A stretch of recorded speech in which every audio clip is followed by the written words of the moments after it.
March 17, St. Patrick's Day.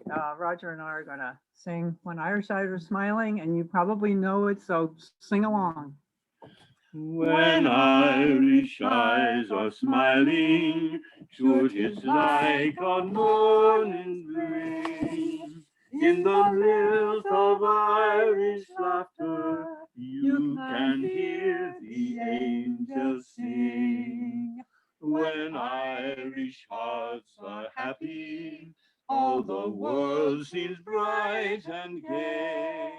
And when Irish eyes are smiling, sure they'll steal your heart away. And now for our My Country 'Tis of Thee.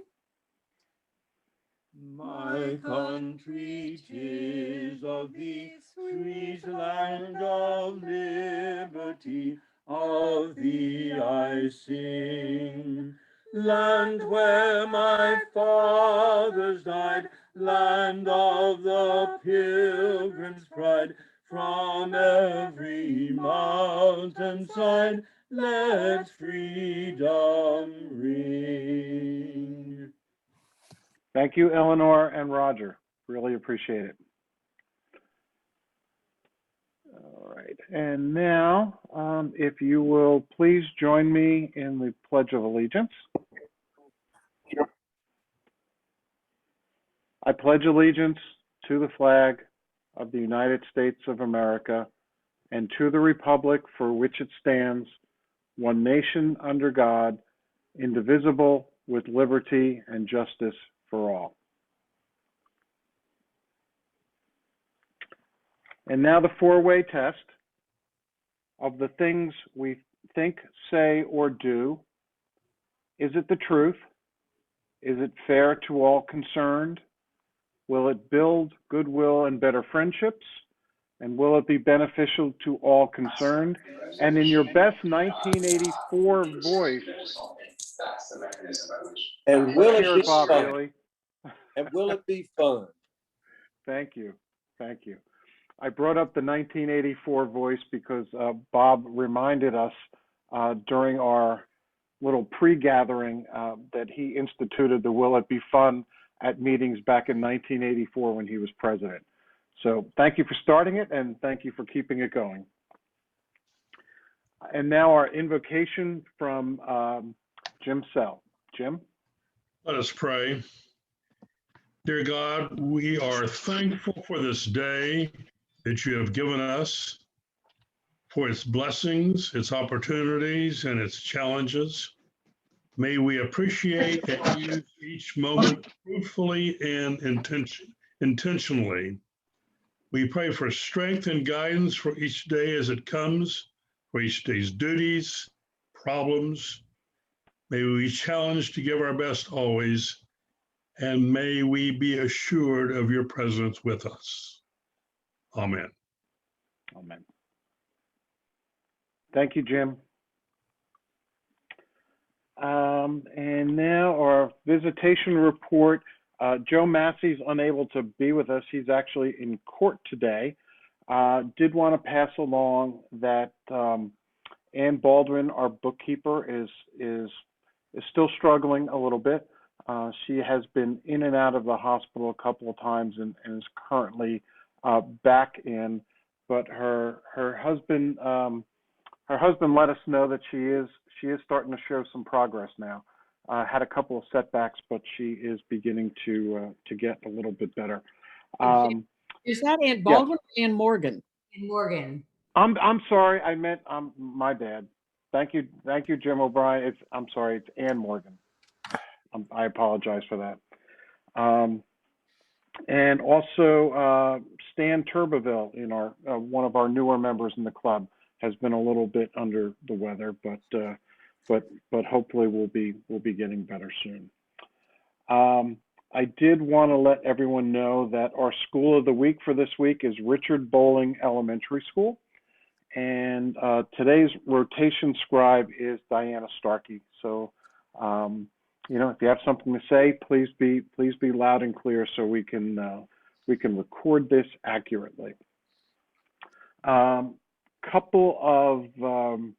Couple of things in terms of club business. I sent out with the president's message the application from Major Donald Doman. He is, as I'm sure you are aware from looking at the application, he is the commanding officer of the local Salvation Army operation.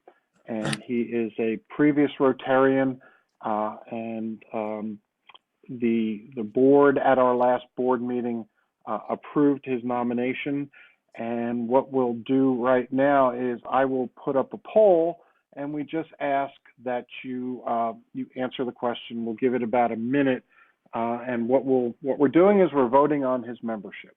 So let me get this going. Jim, he helps bring down the age of our membership. That is true. That is true.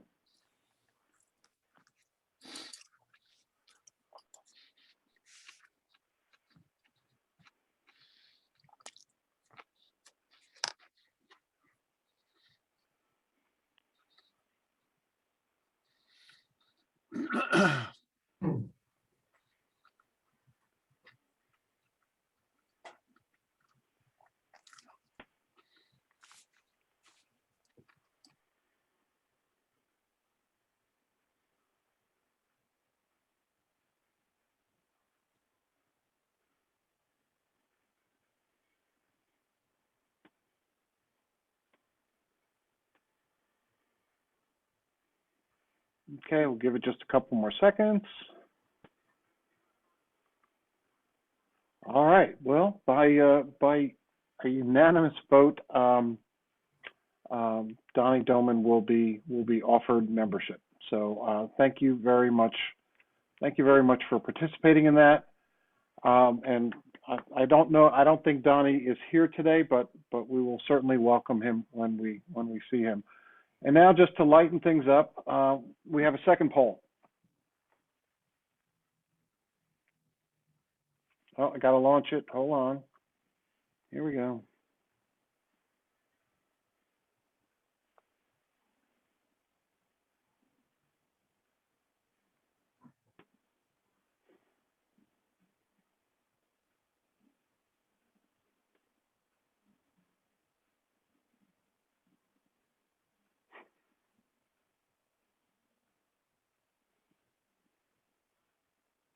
I wish you could filter it by the sex of the sender too.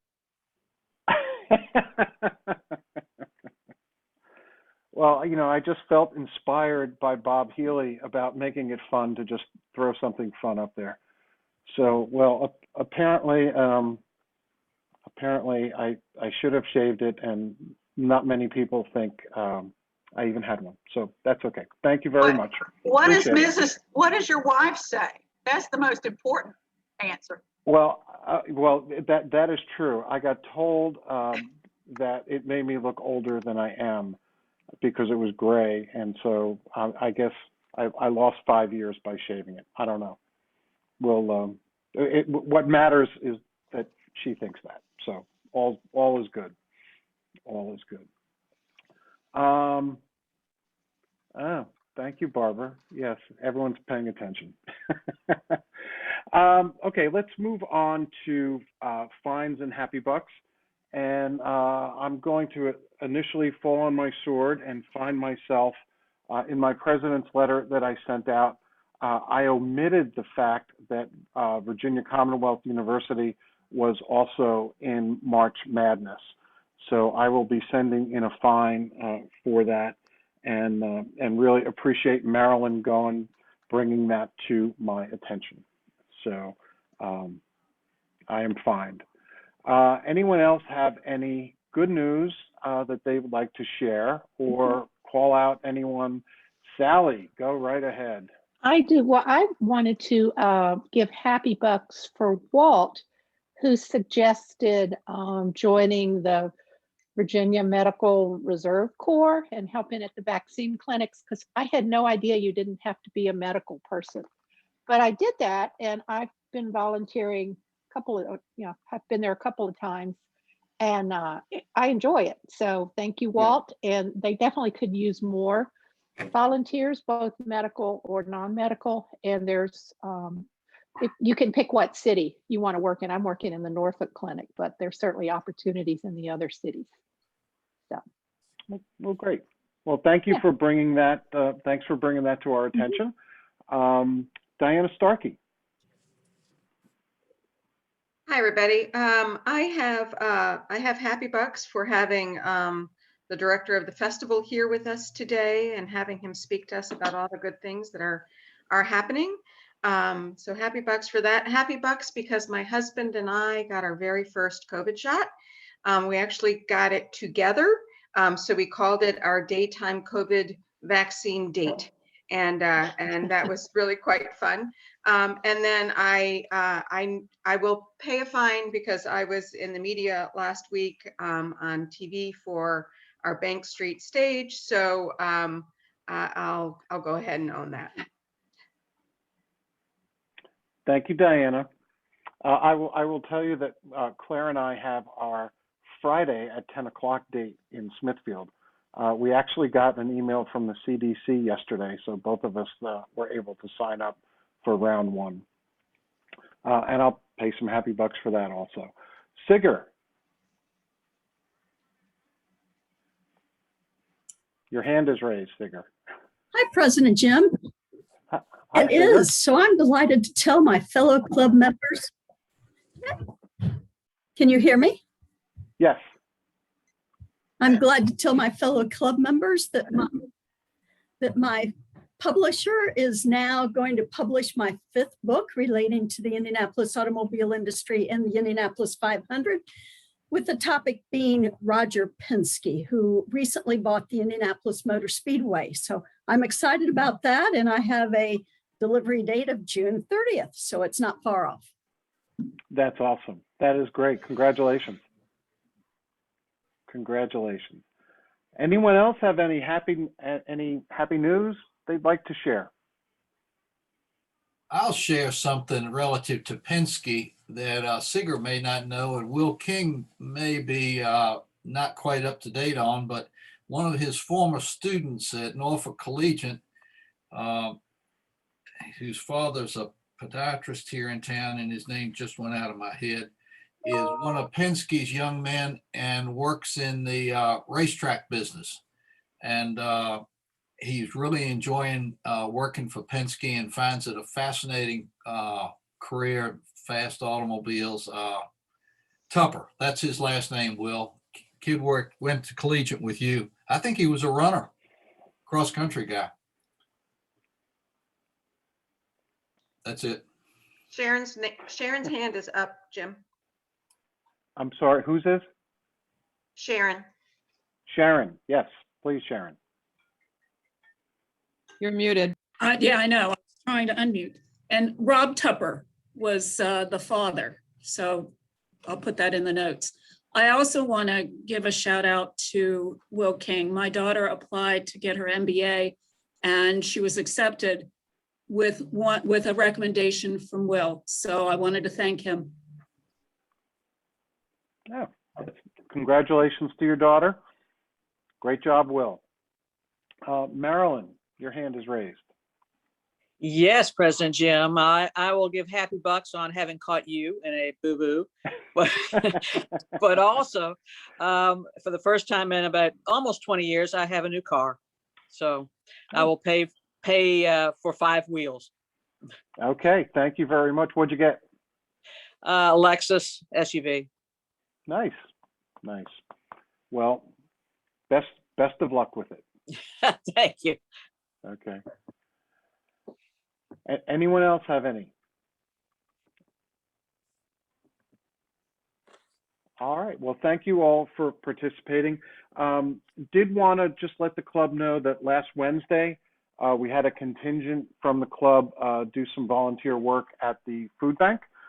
We put together over 400 We Care boxes. And if you're not familiar with that program, it's spearheaded by Centera, but there are several local and state agencies and companies involved with it, and they basically put together a pretty substantial food package that gets sent out to members or to community members in need of some food. So that was good. We have, because this is our last meeting of the month, I just wanted to reiterate that we do have a service opportunity at the Basilica of St. Mary on March 24th. We will be distributing food from their food pantry, and that's from 8 a.m. to 11:30 a.m. And also on the 30th of March, we have, in partnership with Keep Norfolk Beautiful, we have a cleanup project at Burrard Park, and that's from 9:30 to 12. And I hope I said that name. Hope I said the name properly. So again, you can go to our website and register, and it's a great opportunity to share some time with other Rotarians and get to know each other better and do some good in the community. Sigurd, do you want to have a little pitch for Rotary Giving Day, the District Rotary Giving Day? I would love to. Thank you so much, President Jim. So April 6th is the next opportunity to double your contribution, and that applies to people who are not Paul Harris Fellows +8 or above. So what happens is that you would give online to the annual fund. That's the only fund that's eligible.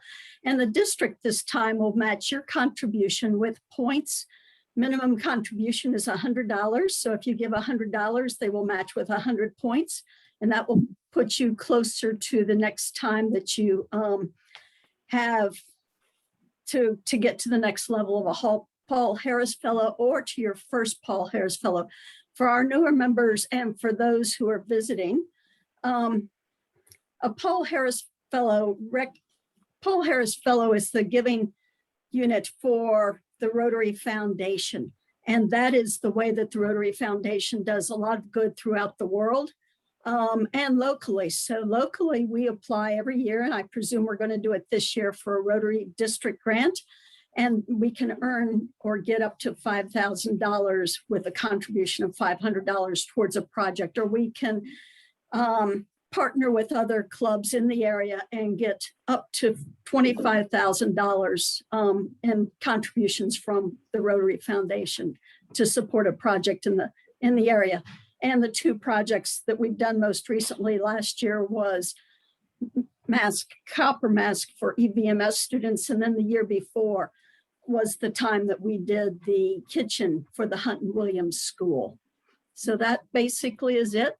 Date to remember is April the 6th online. So if you aren't already through My Rotary, need to sign up now. Thank you. Thank you, Sigurd. Appreciate it. Let's see here. Is Carlisle here? Carlisle, you want to just give a pitch for the district golf tournament? Oh, okay. The district golf tournament is at Kings Mill River Course in Williamsburg on April 20th. I know that we have one team registered, and I think Jeff Wells was looking for partners to put another team together. So I think the entry fee is $90, which is pretty cheap for the river course. That's where they play the LPGA tournament and used to play a PGA tournament. So if any of the golfers out there are interested, put yourself a group together and go play. Thanks, Carlisle. I wanted to also let everyone know that we do have a guest here today, and Deb Davis is with us. Deb has taken the next step towards becoming a member, and we received her application. So Deb, just so you know, and club members know, the board will be voting on your nomination, and then it will go before the club membership. So thank you for being here again. I know you have visited us in the past, and we look forward to going through the process and getting to know you better. Thank you so much. I'm not feeling that great, but I did not want to miss another meeting. So that's why my camera isn't on, but I'm listening and enjoying the meeting. So I appreciate it. Well, that is awesome enthusiasm. Thanks a lot, Deb. Appreciate it. Okay. Okay. Anyone else have anything for the good of the cause to share with members? Okay. If not, our Vice President in charge of programs is Lori Harrison. And Lori, you have the stage. Thank you. Today, our Rotarian of the Day is Diana Starkey, and she's been a member since 2017. Her favorite part of being a Rotarian is being connected to such a thoughtful, caring, and community-minded leaders. And her fun fact is that she is an optimist, and she sent that to me in all capital letters, so I believe her. And she has the Optimist Creed hanging in her office. And she really believes being an optimist has helped her, especially through this year. So take it away. Good afternoon, everybody. It's always such a pleasure to see you, even in your little square boxes on my screen. As I said, I'm really I'm happy to have Rob here. You know, we try to have him come or Scott come and give you kind of a bit of an overview on what's happening with the Arts Festival. I'll give a little introduction for those of you who don't know Rob. He's the executive director and the Perry artistic director of the Virginia Arts Festival that started in 1997. Rob has been in our community for a very long time. He actually grew up in this area. He has been very connected with the Virginia Symphony Orchestra in many different roles. He actually joined the orchestra in 1981. And 6 years later, which is a short period of time, he was made the principal percussionist, a position that he still holds to this day. He's had many positions at the symphony in management. He was the personnel manager. He quickly moved into the position of artistic administrator. He's the orchestra manager. He's been the interim executive director and general manager. So he's been very, very connected with the symphony, which is one of the reasons that we have such a strong relationship with them between the two organizations still today. Rob is a graduate from the New England Conservatory of Music. He's got numerous recordings on Northeastern Recording NPR Classics, and many others. He lives here in Norfolk, and he is married to Debbie Wendell Cross, who is also with the symphony, and he lives with his beautiful dog, Charlie. So I'd love to introduce you to Rob. He's going to say a few words. We do have a presentation that I will go ahead and manage from my screen here. So everybody, welcome to Rob. Take it away. Good afternoon, everybody. I recognize most of you from visiting you in past seasons. It's obviously very strange to be doing the presentation this way, but about this time of year each year, you invite me to come over and kind of give you a festival preview. So last year there was no festival to preview due to COVID. I'm really happy to say that there will be a festival this year. We've been really creative, ambitious to find a way to bring live entertainment back to Hampton Roads and specifically here in Norfolk. Back in the summer when the governor went to phase 2 and started allowing safe distancing events in a safe way, we took the courtyard, which you can see behind me here at the festival building, and turned it into a performance space. And with safe distancing, we could get about 50 patrons out there. And we did 16 performances in August, September, and October. And every one of them sold out. And people were so happy to hear some live music. We had pretty intense safety protocols. So everyone on the staff and in any ticket buyers had to wear a mask, have their temperature taken whenever they were on the grounds. All the artists had to wear masks except when they were on the stage, and they had to safe distance on the stage. So it was nice to be, doing what we love to do, which is bring great artists to our community. So fast forward now that we're getting ready to go into what would normally be the spring festival, we're taking the green space on the other side of the building. As you know, there's a large green space that you walk by every time you're going to your Rotary meetings, right between the festival building, Chrysler Hall, and the Wells Fargo building. So we're taking the space and we're putting a really, really big tent out there. And under that tent with safe distancing, we can get 250 people. And from the second week of April through the end of June, we'll be doing about 3 performances per week in that tent. And a lot of the reasons this is exciting and important is most of our local arts organizations, just until the last week or so, have not been performing since last March when things got shut down.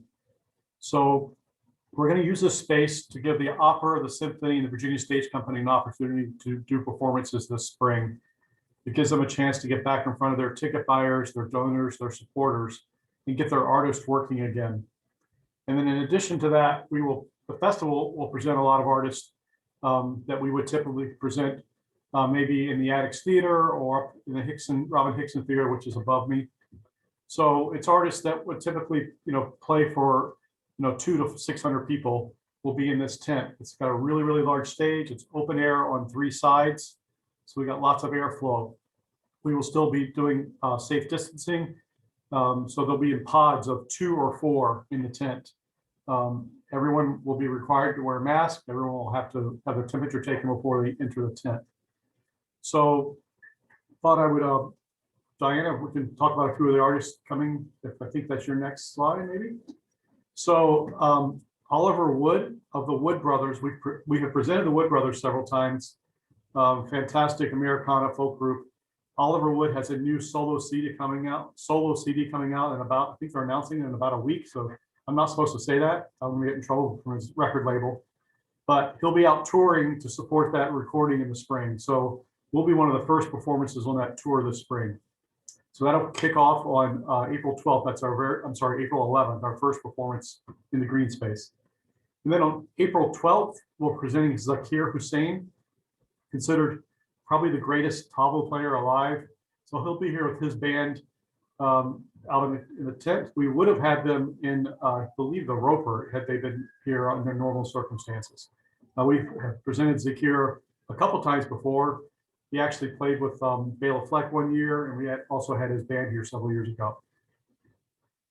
Okay, next slide. Next, we're doing a 2-week run of a production with the Virginia Stage Company of August Wilson's How I Learned What I Learned. It's a 1-person stage reading of the play. Anthony Stockard, who many of you might know, who heads the theater department at Norfolk State University, is a fantastic actor. So he will be the actor in this play. We'll do 5 performances a week for a 2-week period. So we're really excited about partnering with the Virginia Stage Company and Norfolk State University. Next slide. Part of our chamber music series, the Brentano Quartet, which is one of the America's great string quartets. They'll be here for 2 days. They'll do a performance here in the tent, and they'll do a performance in the Sandler Center. And they'll also do some education outreach for us while they're here. And we're partnering with the Feldman Chamber Music Society on that concert. Next, Manuel Barroco, who's been here several times, fantastic guitarist. He's a Brazilian, but he happens to live in Maryland because he teaches at the Peabody Conservatory. So he'll be down for a solo concert. And then next is a production we're doing with the Virginia Opera.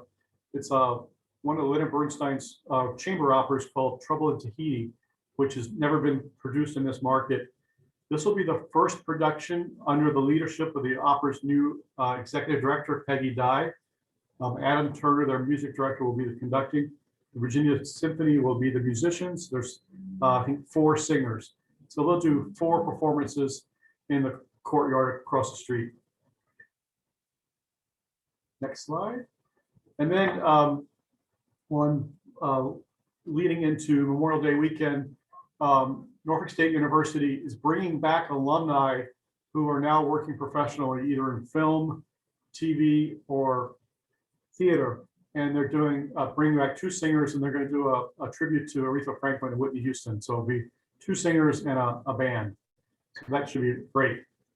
We continue to add performances on a daily basis. Sorry, thank you. 2 more. It's Chris Smither will be, I think that's June 4th. Yeah, it's up in the right-hand corner. And then Nipso, June 27th. Both American singer-songwriters. So it should be 2 fun concerts. Anything else here, Diana?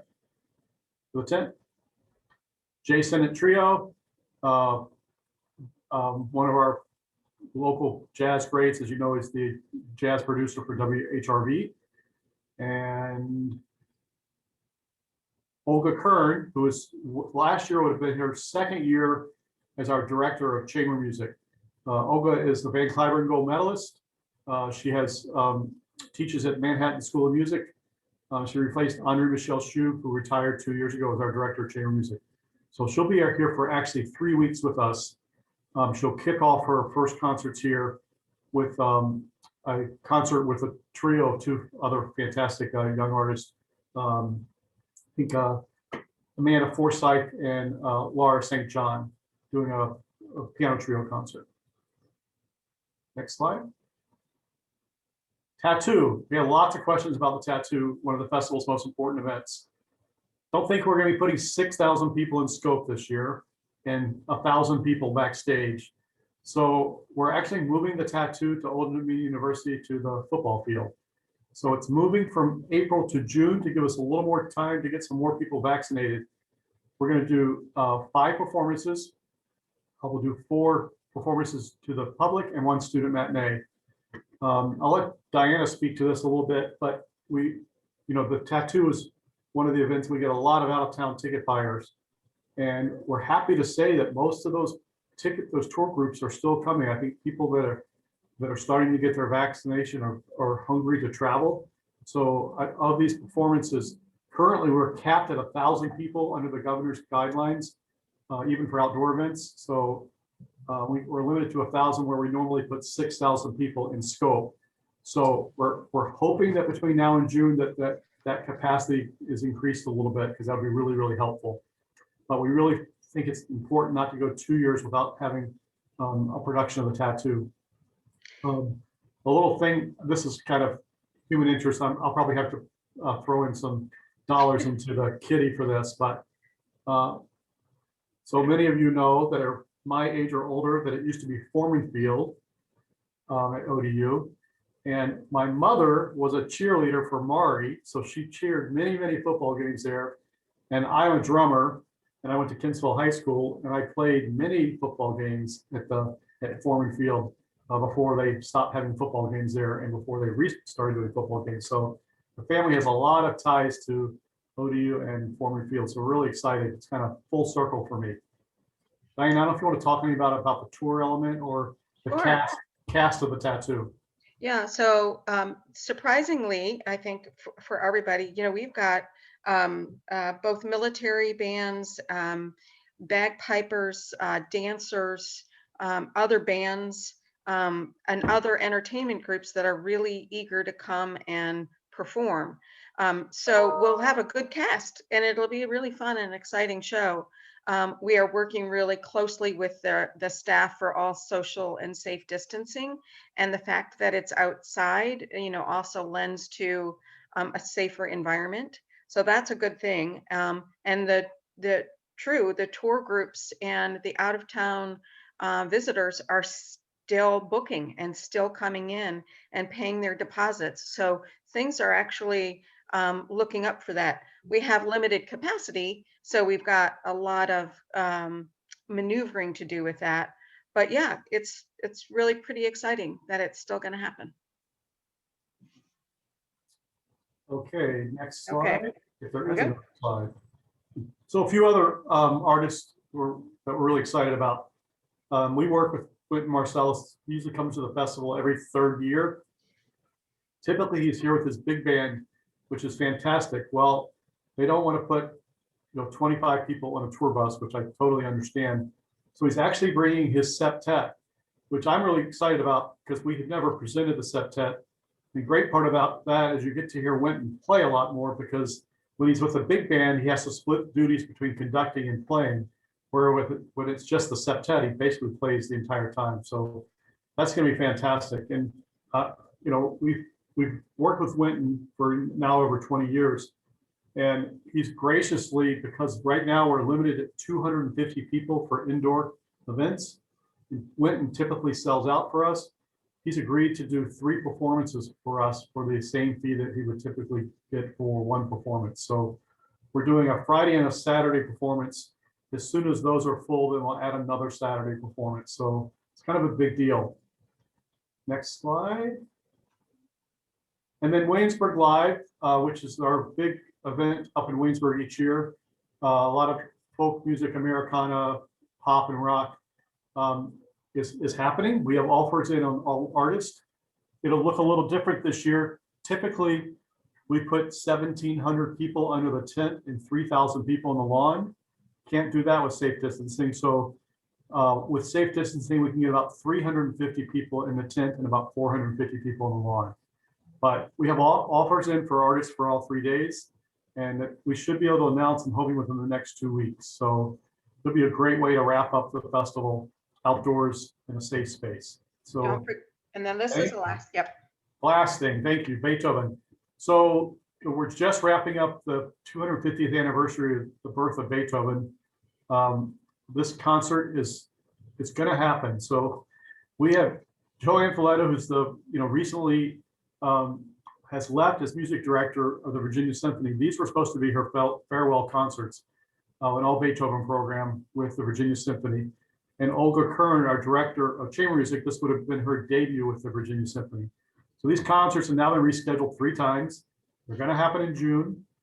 Even if we can only have 250 people, which will be pretty remarkable, but also kind of sad, because right now we have more than 250 tickets out for every performance because they've been on sale for a year and a half. So we're really hoping the capacity gets increased a little bit, but the program is Beethoven's Emperor Concerto, which I think is his best piano concerto. It's piano concerto number 5, and Beethoven's 5th Symphony, probably his most well-known symphony. So really great program, way to see what will still be Joanne's kind of last concerts as music director, even though she will come back and visit the orchestra on a regular basis. And Olga's debut with the Virginia Symphony, and our celebration of belated celebration of Beethoven's 250th birthday. So I'll be happy to answer any questions. We're excited. One of our goals is to help the restaurants get reactivated, hopefully get some business for the hotels, and let people get out of the house and enjoy life. We're very excited. We're very conservative on our safety protocol, and we know that there might be bumps along the road, and we'll just adjust, but we'll keep tweaking the plan. But so far, the response and feedback we've gotten from the community and our ticket buyers and supporters has been fantastic. Do we have any questions for Rob? I have a request. It's, I'm hoping you put Jason Isbell back on the roster, and Meow Meow too, because we were looking forward to that. You can be the first to hear that Jason has graciously agreed to roll his date over to 2022. Okay. So it was supposed to be Saturday night for Williamsburg Live, and we can't do it with a capacity of 800. We can't do Jason Isbell because of just the size of the artist. So, but he's already moved that date over. So I think we're going to announce that probably in the next couple of weeks, Diane, if that's correct. That's correct. Meow Meow was actually scheduled to come this year, but she's in Australia, can't get here. So we're looking at 2022 for Meow Meow. Okay. We'll hang in there. Thanks. Any other questions? Yeah, just one. This is so stupid, but I get cold. As I get older, I get colder more easily.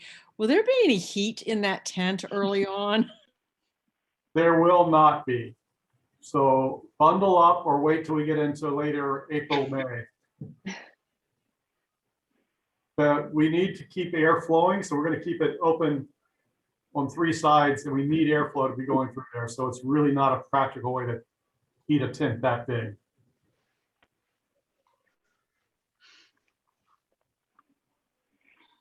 Any other questions?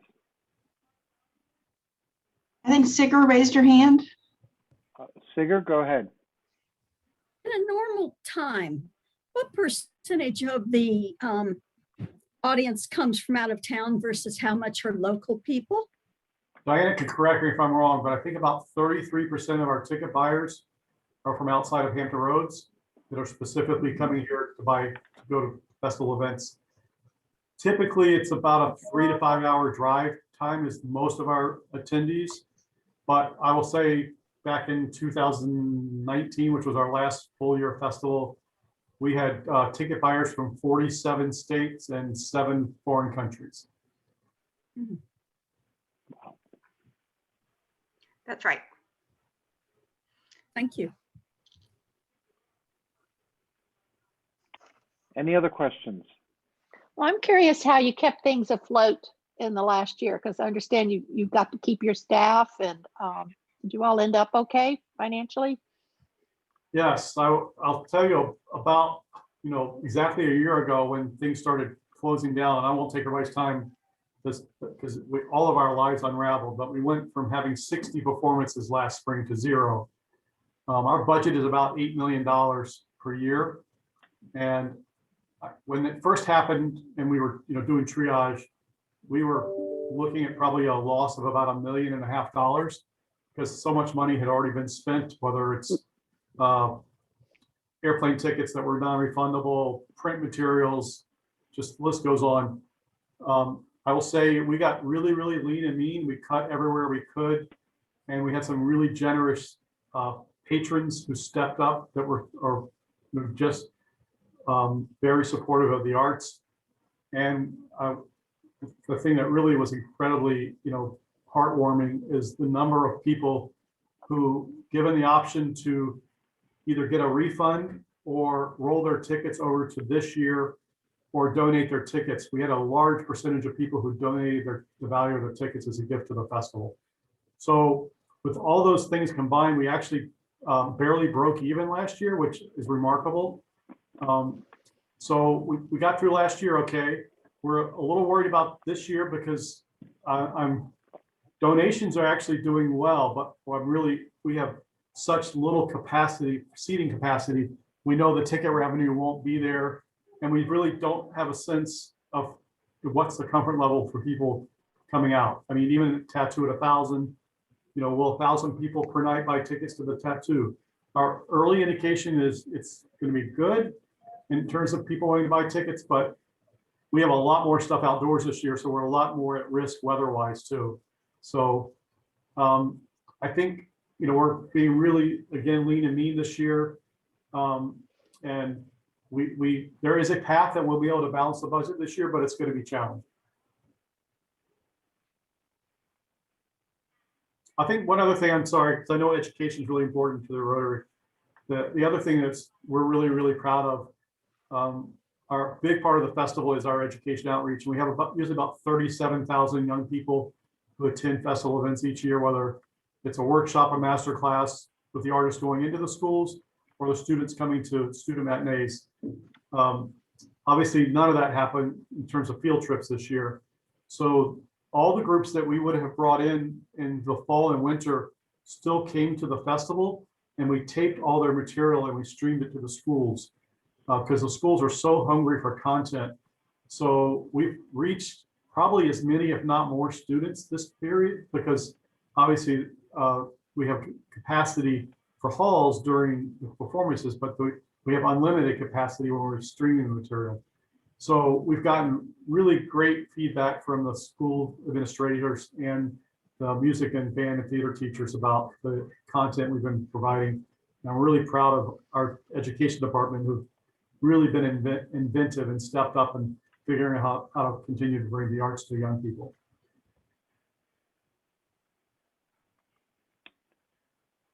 Any other questions for Rob? Well, thank you so much. I really appreciate letting us kind of give you a festival update. And I really look forward to the time we can do it in person and break bread with you across the street over at Scope. As do we, Rob, as do we. Well, thank you for joining us. It was a wonderful presentation. I think it's our hats off to you for adapting and putting together really a first-class festival. And you know, I'm sure a lot of our members will be in attendance at the different events. Thank you. As I'm sure you're aware, and you mentioned that our club is our big supporters of education, particularly childhood literacy. So, and as a frequent visitor, I'm sure you already are aware of this drill, but we are donating a book in your honor to our School of the Week. And this week, that school is Richard Bowling Elementary School. So, you know, if you're ever there on one of your educational programs, feel free to stop in the library, and there'll be an engraved book commemorating your attendance today. Thank you. That is one of our partner schools. So that's very, it means a lot. Thank you. Okay, that is awesome. That is awesome. Here's a reminder that this is our last meeting for March. Our next meeting sounds like a long time away. It's not until April 6th, but we do have those service opportunities. So feel free to head to the website and sign up for those. Our speaker on April 6th will be Kim Austin Peterman, and she will be coming to us from the Space Above Yoga Center. And if I'm not mistaken, this might require a little bit of interaction on our part. So I look forward to seeing everyone then. Everyone stay healthy, and thank you for joining us, and we are adjourned.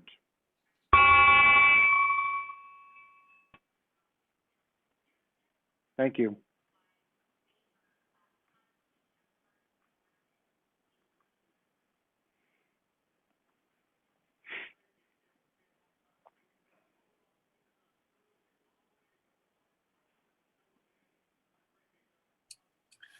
Thanks, Jim. Chick. And, thank you. Good to see you, Chick. Thanks, you and Brian shamed me in going back and looking at the last week's meeting about HRSD. I'm glad I did. Yeah, that was interesting, wasn't it? It was. It really was. Yeah. It also made me go look on that website, which I seldom do, and find out how to get there. So we can teach you new tricks. Yeah, they're hard though. I can tell you. Yeah. Hey, it was great getting together. That was a great idea, and we should just do that more often. We should. Yeah. If you think of an occasion, okay. Let me know. I'll join you. Okay, sounds great. Bye. Thanks, Chick. Everyone, Jim. take care. Yeah. Hey, Jim. We actually got 2 more Tuesdays in March. How come this is the last one? I don't get it. Because we only have 3 meetings a month. Oh, okay. Yeah. I get it. Yeah. Okay. We have 3 meetings a month, and when we first went to that, Mike, the theory was, you know, take the 4th to do one of the service projects, or when we used to not only do service projects, but we went on visitations to different agencies or businesses around, you know, around the area.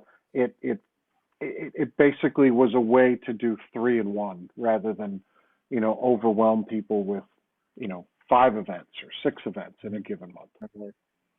So, Okay. so we are 3, and every now and then we end up with a 2-week gap. Okay. Got it. Okay. All right. Well, have a nice week.